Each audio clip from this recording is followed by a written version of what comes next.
That's right, folks. C for comedy, A for Abbott, M for Maxwell, E for Ennis, L for Lou Costello. Put them all together and they spell Camel. Experience is the best teacher. Try a Camel. Let your own experience tell you why more people are smoking Camels than ever before. And draw up a chair for tonight's Camel Show starring Bud Abbott and Lou Costello.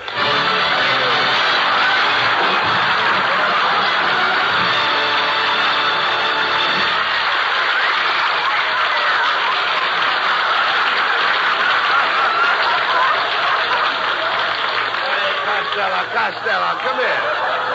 Costello, will you come over here, please? Will you listen to me? What are you writing on that pad? Hey, Abbott. What are you writing on that pad? I'm just making out a list of girls I'm going to kiss next week.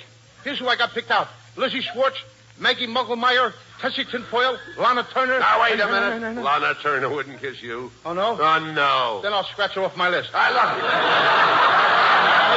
you. You dummy, always thinking of girls. Girls. A great men don't waste their time on girls. Where do you suppose Benjamin Franklin would have been if he'd have thought of girls all of the time? In the front row at Earl Carroll's? No. Costello, I've been telling you for the past 3 weeks. You've got to quit chasing girls and get yourself a job. Look how sloppy you are. Look at your socks. I can't help my socks, Abbott. It's those new Hickok plastic garters. What's the matter with them? Your socks stay up, but your legs fall down. Yeah. Lou Costello. Here, boy. Out of the way, Fatso. I'm looking for Lou Costello. Boy, he is Lou Costello. The famous Lou Costello? Certainly. The one and only Lou Costello? Yes. That's me. Gee, I listen to you on the radio every Thursday night. You break me up when you say, how do you do? Wait a minute. That ain't me. That's the mad Russian. You're saying? Who's going to take this telegram? I'll take it. It's collect, $14. He'll take it. Oh, give it to me. Here, boy. Hey, Costello, this telegram is from Joe DiMaggio. Listen to this. Dear Lou, as you know, I am recovering from a foot operation. I would appreciate you taking my place on the New York Yankees until I recover. Please report to the Yankee Stadium immediately. Signed, Joe DiMaggio. Abbott. Hey, that's wonderful. News. That's the news I've been waiting for. I'm going to be a big league ball player. Yes. DiMaggio probably heard about my playing with the Cucamonga Wildcats last year.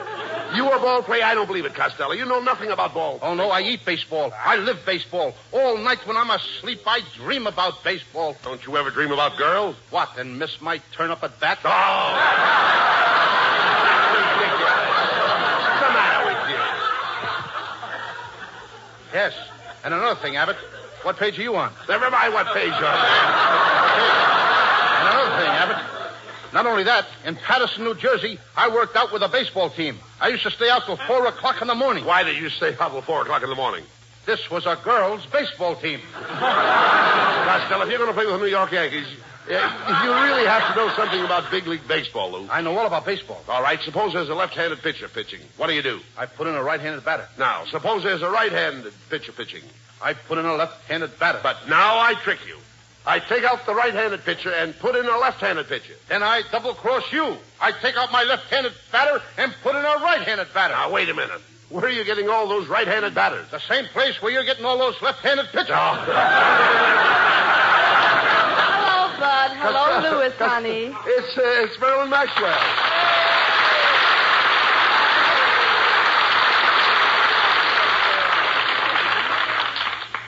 Hello, Marilyn. I've got great news. I'm going to play ball with the New York Yankees. I'm taking you along as a pitcher. Oh, now, Costello, Marilyn Maxwell can't pitch. Oh, no? You should see all the guys she struck out that were trying to get to first base. This kid has got some nice curves. Oh, Louis, you're so sweet. But I do hope you be careful. You know big league baseball is a very dangerous game. Oh, what's dangerous about baseball, Marilyn? Well, I read in the paper this morning that in the opening game in Boston, 5 players died on base. Marilyn, you don't seem to know much about baseball. Let me show you how to play indoor baseball. First, I put my left arm around your waist. Then I snuggle my head on your shoulder like this. Then I press my cheek against your cheek. Oh, wait a minute, Costello. That's not the way to play indoor baseball. How do you like that? Every season, new rules. Well, goodbye. fine. Good luck, Louis. I just know you'll become famous with those New York Yankees. Marilyn's right, Thank you, Costello. dear. This is your chance to become famous. Now, you've got a good job as a baseball player, and you might find your proper niche in life. Yes, I might. I mean, after all, if I find my... What will I find? A niche. You'll find your niche. Abbott, when I find an itch, I scratch it. Now, what in the world are you talking about? An itch? I once had the 7-year itch. What happened? I scratched real fast and got rid of it in 3.5 years. I'm not talking about that kind of an itch. I mean an itch in life. An itch in life is what everyone is looking for. Anyone who is successful has found a niche. Well, if that's the case, I know an Airedale that is doing very well. Listen to me, Costello. When I say a niche, I don't mean a niche like you have when you have an itch. I mean a niche like you have when you have a notch. Oh, you don't mean an itch like an itch when you have an itch. You mean an itch like you have when you have a notch. Now you've got it. Now I've got it. I don't even know what I'm talking about. Costello, why do you mash everything up like that? You're the most mixed-up man I ever saw. Well, maybe it's because I fell on my mother's mix master this morning. She had it set for mashed potatoes. Oh, mother. I know that, you idiot. All I'm trying to tell you is that a niche is a notch. Catch? Natch. Natch. All right. Now you know that a niche is a notch. You know that both of them are the same. Yes. Now, I could have a notch and you could have a niche. Yes, niche to me and notch to you. I'm only trying to impress you the importance of being a big league ball player and having a good income. Did you ever draw a nice, big, fat salary? No, I never drew a fat celery, but I once sketched a skinny tomato. No. So when I say draw, I don't mean draw like you draw when you draw. I mean draw like you draw when you draw a salary. Abbott, let me smell your breath. Just as I thought. You've drawn one too many already. Listen to me, please. When I say you draw a salary, I mean you draw money. Now he's got me drawing money. Wait till the FBI finds out about this. I'll probably draw 20 years in a clink. And they don't feed you any celery in there either. Costello, when I say you draw money, I mean you draw like you draw money to spend it. Not like when you draw on an easel. That's what I always say. With money, it's easel come, easel go. Everybody draws money. I draw money. I've been drawing money for years. My brother draws money. He's been drawing money for years. You draw and your brother draws? Certainly. Just as I thought. You and your brother are an old pair of drawers.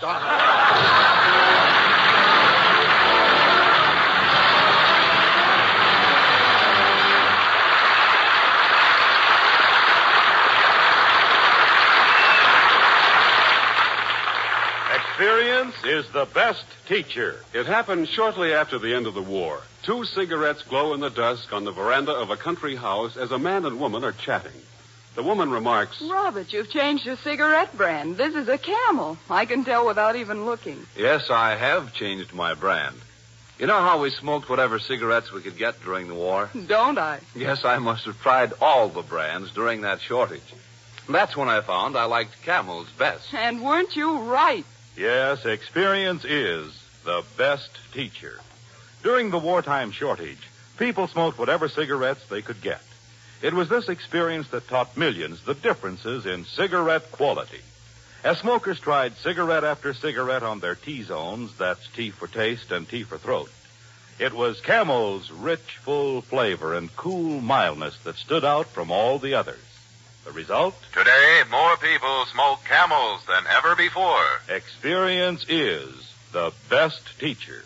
Try a Camel.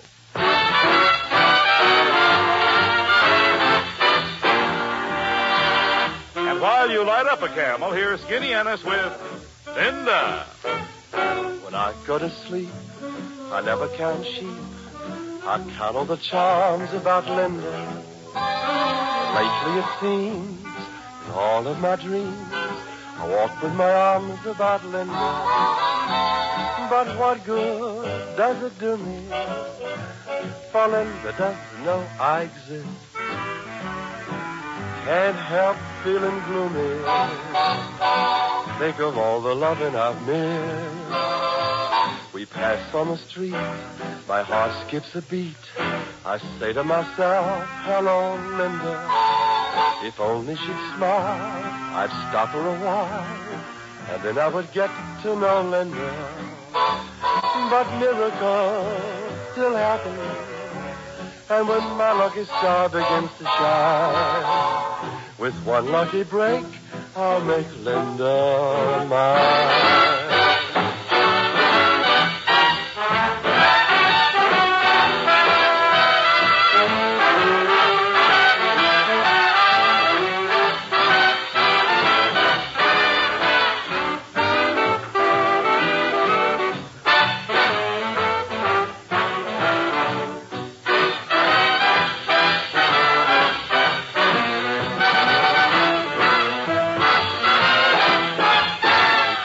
on the street, my heart skips a beat. I say to myself, hello, Linda.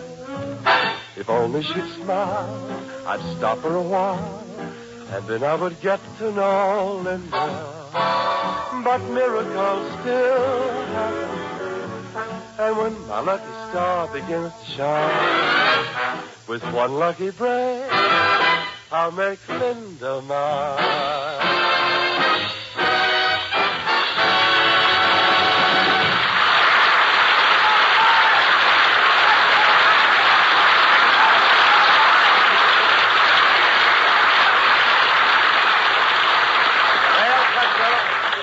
Be a big league ball player, you've got to get yourself in shape. Now, from 8 a.m. to 9 a.m., you lift weights. From 9 to 10, deep knee bends. 10 to 11, skip rope. 11 to 12, run 5 miles. 12 to 1, I'll never make it.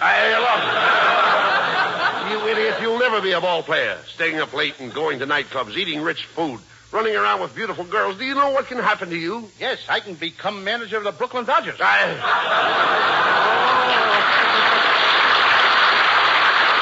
Costello, I don't even know why DiMaggio picked you. You don't even know how to swing a bat. I know all about swinging bats. When I was a kid, my father used to hit me with a baseball bat. My brother used to hit me with a baseball bat. My Uncle Artie Stebbins used to hit me with a baseball bat. And my mother used to hit me with a tennis racket. With a tennis racket? Yes, she didn't like baseball. Hiya, fellas. Well, Skinny Ennis. Hey, Costello, I heard about you taking Joe DiMaggio's place for the New York Yankees. That's right. You know, I used to pitch for the Hollywood Stars, and boy, I'll never forget my last game. There were 5 men on base. No, wait a minute, Wait. 5 men on base. Now, that's impossible. Did you ever see the Hollywood Stars play? Ennis, I've seen the Hollywood Stars, and I don't remember you. Oh, I've changed a lot since then. I had the biggest buck teeth you ever saw. I was the only man on the team that could slide into second base and spike you from either end. Well, so long, Fatso. So long, Skinny. So long.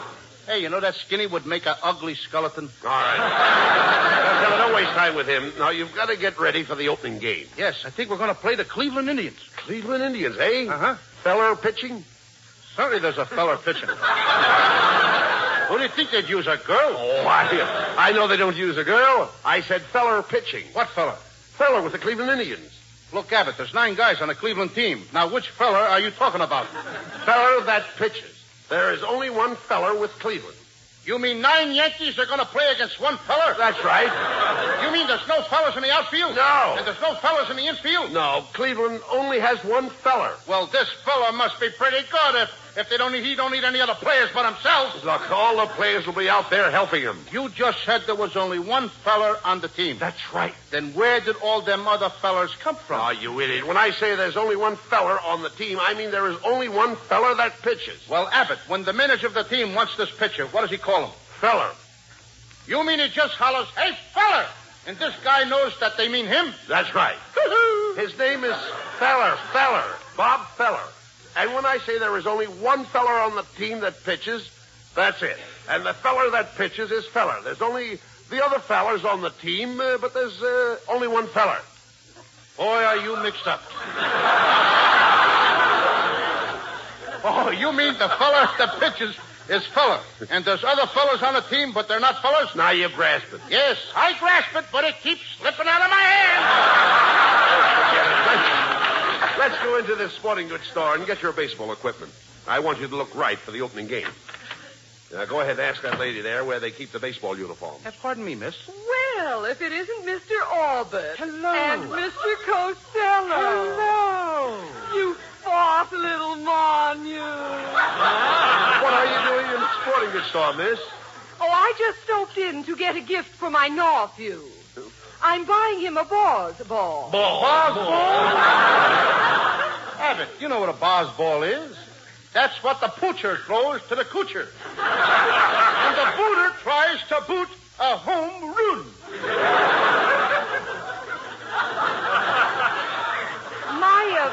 My nephew is just a lotto chope, but his ambition is to be a Brooklyn Dodger catcher.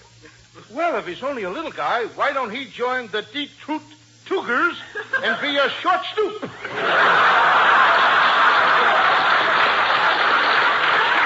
I must be going. As we say in Chinese, 一 your gooey hot suey on push to you. And a dish of gooey chop suey and a push for you, too. Hey, look, Costello. Here comes the salesman now. Oh, good morning, boys. As Johnny Weissmuller said to Buster Crabbe, what dive did you come out of? Well, my friend and I are here to get some baseball equipment. I'd like to see a baseball uniform that would fit Costello. So would I. Look, as Adam said to Eve, quit ribbing me. However, I'll do the best I can. We'll start with the spiked shoes. What size do you wear? 8. Oh, let me see. I've only got one pair left, and they're size 5. Maybe you can squeeze into them, Costello. Go ahead and try. Okay.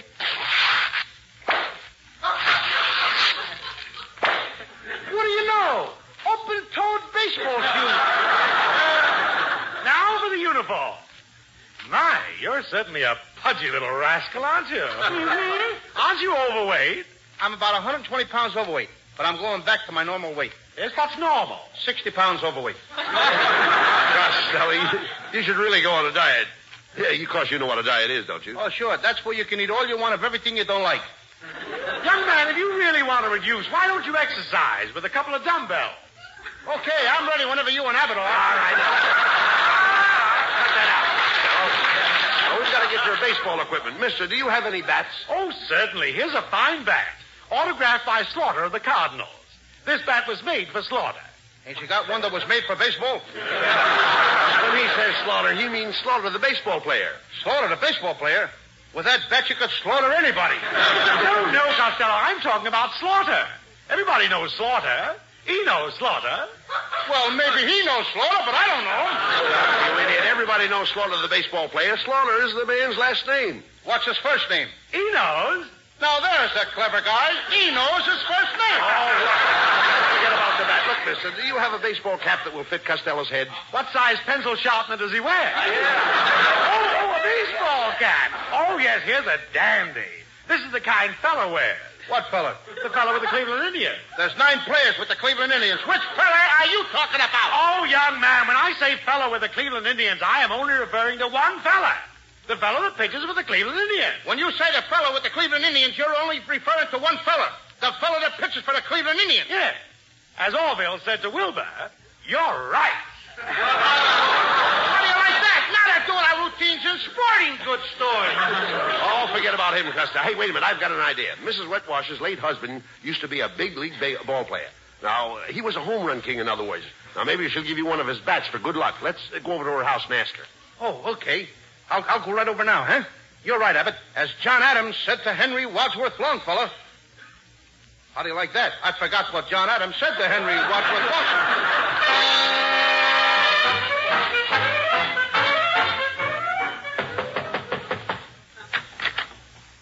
Well, good morning, Mrs. Wetwash. Oh, hello, Mr. Abbott. Oh, my, you know you ought to muzzle that St. Bernard dog.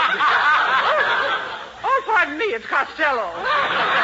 Tell me, Costello, how are things in Gawker, moron? Mrs. Whitwash, I wish you hadn't said that. I was just telling Abbott your face reminds me of a rose. Oh, really? An American Beauty rose? No, a rhinoceros. Costello. Mrs. Wetwash, Costello's leaving for New York to join Joe DiMaggio's place. Take Joe's place. Isn't that wonderful? He's going to play with the Yanks. Oh, I can't believe it. Yes? What do those big Yanks want with a little jerk like him? Mrs. Whitwash, that was an insult. I'll have you know that beautiful women find me irresistible. I don't find you irresistible. And I don't find you beautiful. Quiet, Costello. Ask her for those baseball bats her husband left her. Okay. Mrs. Whitwash, I understand when your husband was alive, he had a lot of old bats. That's a lie. He never went out with anybody but me. No, Mrs. Wetwash. Costello means your husband's baseball bats. You see, he thought you might give him one of them. Yes, that's right, Mrs. Whitwash. You see, I need a good bat. Oh, you need a good bat. I'll be glad to help you out. Can I have the bat right now? Right now.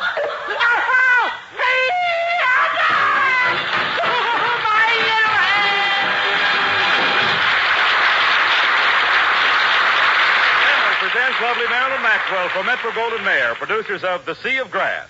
For Camel fans everywhere and in honor of New Orleans Jazz Week, Marilyn sings for the first time on the air the title song of the picture, New Orleans. Do you know what it means to me? night and day. I know I'm not wrong. The feeling's getting stronger the longer I stay away. There's the moss-covered vines, the tall sugar pines, where mockingbirds used to sing. And I'd like to see the lazy Mississippi hurrying into spring. The moonlight on the bayou, a Creole tune that fills the air. I dream about magnolias in June, and soon I'm wishing that I were there. Do you know what it means to miss New Orleans when that's where you left your heart? And there's something more. I miss the one I care for more than I miss New Orleans. More than I miss New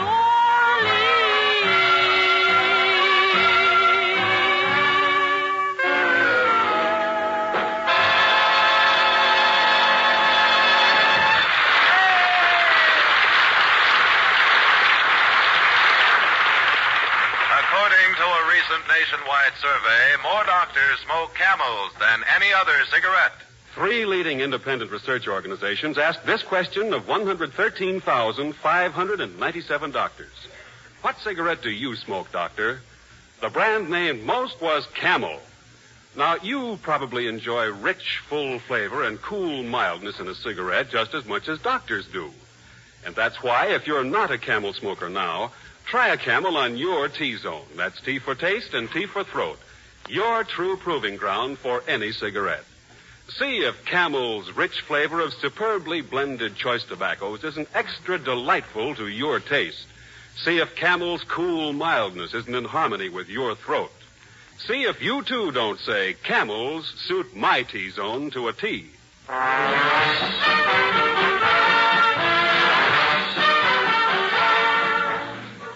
Well, Costello, I'm going to New York with you. You know, Bucky Harris, the Yanks manager, gave me a job as coach for as long as you're on the team. Look, Abbott, if you're the coach, you must know all the players. I certainly do. Well, you know, I never met the guys, so you'll have to tell me their names, and then I'll know who's playing on the team. Oh, I'll tell you their names, but you know, strange it may seem, they give these ball players nowadays very peculiar names. You mean funny names? Strange names, pet names, like Dizzy Dean and... His brother Daffy? Daffy Dean. And their French cousin. French? Gouffet. Gouffet Dean, oh, I see. Well, let's see, we have on the bags, we have who's on first, what's on second, I don't know who's on third. That's what I want to find out. I say, who's on first, what's on second, I don't know who's on third. Are you the manager? Yes. You're going to be the coach, too? Yes. And you know the fellow's name? Well, I should. Well, then who's on first? Yes. I mean the fellow's name. Who? The guy on first. Who? The first baseman. Who? The guy playing first. Who is on first? I'm asking you who's on first. That's the man's name. That's whose name? Yes. Well, go ahead and tell me. That's it. That's who? Yes. You got a first baseman? Certainly. Who's playing first? That's right. When you pay off the first baseman every month, who gets the money? Every dollar of it. All I'm trying to find out is the fellow's name on first base. Who? The guy that gets the money. That's it. Who gets the money on He first does, every dollar. Sometimes his wife comes down and collects it. Whose wife? Yes. What's wrong with that? Look, all I want to know is when you sign up the first baseman, how does he sign his name to the Who? contract? The guy. Who? How does he sign his That's name? how he signs it. Who? Yes. All I'm trying to find out is what's the guy's name on first base? Now, what is on second base? I'm not asking you who's on second. Who's on first? One base at a time. Well, don't change the players. I'm not changing nobody. Take it easy, buddy. I'm only asking you, who's the guy on first base? That's right. Okay. All right. What's the guy's name on first base? Now, what is on second? I'm not asking you who's on second. Who's on first? I don't know. Oh, he's on third. We're not talking about him. Now, let's see. Now, how did I get on third base? Why, you mentioned his name. If I mention a third baseman's name, who did I say is playing third? No, who's playing first? What's on first? What's on second? I don't know. He's on third. There I go, back on third again. Will you stay on third base and don't go off it? All right, don't anyone know. Now, who's playing third base base. Why do you insist on putting who on third base? What am I putting on third? What is on second? You don't want who on second? Who is on first? I don't know. Third base! Look, you got outfield? Sure. The left fielder's name. Why? I just thought I'd ask. Well, I just thought I'd tell you. Then tell me who's playing left field. Who is playing first? I'm not. Stay out of the infield. I want to know what's the guy's name in left field. Now, what is on second? I'm not asking you who's on second. Who's on first? I don't know. Third base. And the left fielder's name? Why? Because. Oh, he's center field. Look. You got a pitcher on the team? Sure. The pitcher's name? Tomorrow? You don't want to tell me today? I'm telling you, Then man. Go ahead. Tomorrow. What time? What time what? What time tomorrow you're going to tell me who's pitching? Now, listen, who is not pitching? I'll break your arm, you say, who's on first. I want to know what's the pitcher's name. What's on second? I don't know. Third base. Now, the catcher? Certainly. The catcher's name. Today. And tomorrow's pitcher. Now you've got it. All we got is a couple of days on the field. You know, I'm a catcher, too. So they tell me. I get behind the plate, do some fancy catching. Tomorrow's pitching on my team, and a heavy hitter gets up. Yes. Now, the heavy hitter bunts the ball. When he bunts the ball, me being a good catcher, I want to throw the guy out of first base, so I pick up the ball and throw it to who? Now, that's the first thing you've said right. I don't even know what I'm talking about. That's all you have to do. Is to throw the ball at first base. Yes. Now, who's got it? Naturally. First base, somebody's got to get it. Now, who has it? Naturally. Who? Naturally. Naturally? Naturally. So I pick up the ball and I throw it to Naturally. No, you don't. You throw the ball in the hole. Naturally. That's different. That's what I said. You're not saying that. I throw the ball to Naturally. You throw it to who? Naturally. That's it. That's what I said. Listen, you asked me. I throw the ball to who? Naturally. Now, you ask me. You throw the ball to who? Naturally. That's it. Same as you. Don't take them away. Same as you. Now get it over. I throw the ball to who? Whoever it is drops the ball and the guy runs a second. Yes. Who picks up the ball and throws it to what? What throws it to? I don't know. Throws it back to tomorrow. Triple play. Yes. Another guy gets up and it's a long fly ball to because. Why? I don't know. He's on third and I don't give a darn. Well, what? I said I don't give a darn. Oh, that's our shortstop. I'm in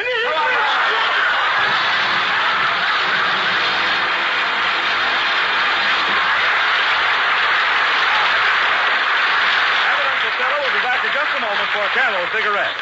During the war, the makers of Camel cigarettes sent a total of more than 150 million free Camels to our fighting men overseas. Now free Camels are sent to servicemen's hospitals instead.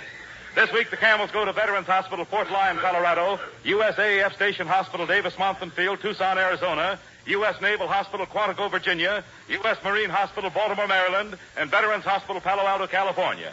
Camel broadcasts go out to the United States 3 times a week. Are rebroadcast to practically every area in the world where men are still stationed and to our good neighbors in Central and South America. And now back to Bud Abbott and Lou Costello. What is that, Lou, you've got in your hand there? Another telegram? Hey, Abbott, look, I just got a telegram from Joe DiMaggio. Well, go ahead and read it. Okay. Dear Lou, just heard your show. I think you have the makings of the world's greatest natural ball player. You have spiked teeth, a club head, and you've been off your base for years. Good night, folks. Good night, everybody, and a special good night to Joe DiMaggio. Get well quick, Joe.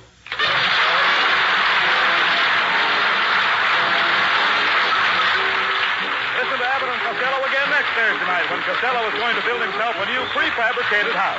You can imagine the trouble he'll get into. I don't know whether it'll be a 1-story house or a 2-story house, but anyway, that's another story.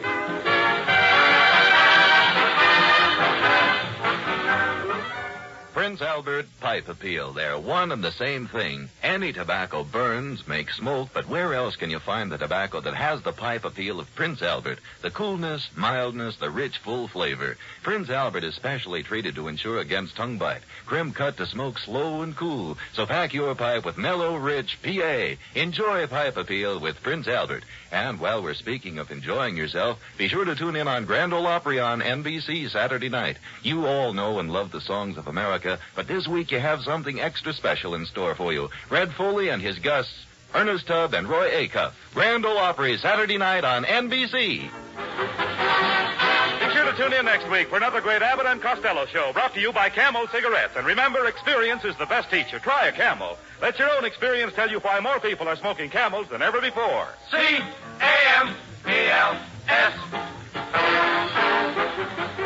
Abbott and Costello's famous baseball routine, Who's on First, is now available at Phonograph Records. This is Michael Roy in Hollywood wishing you all a pleasant good night for Camel.